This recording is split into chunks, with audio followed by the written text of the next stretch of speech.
simply for the purpose of using it as a framework, no? Para malaman ng tao, ano bang gagawin nyo dyan? So sinabi ko, this is like almost like going to be like Bayanihan 3. We're not just going to touch upon ayuda, we're going to touch upon health, we're going to touch upon the banking sector, the transportation sector, but that's not Bayanihan 3 anymore, it's now the Kalinga Bill. Is magbe-break up po yung 13 committees para gawin nila yung kanya-kanyang subject matter expertise para kunin yung mga articulate yung lahat ng mga recommendations ng departments. And then we will consolidate all of these things.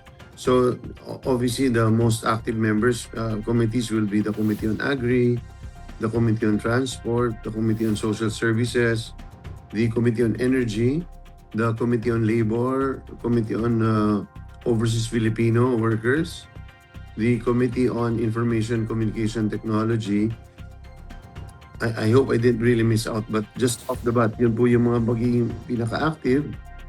And then we will consolidate so we can firm up and submit to the Joint Committee on the first week of May yung consolidated Kalinga Bill filed by Speaker Boji D.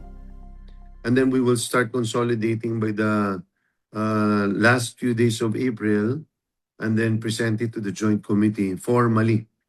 I say formally kasi right now the committee has not been formed by plenary action. So as soon as that is done, the consolidated bill will now be presented formally to the Joint Committee.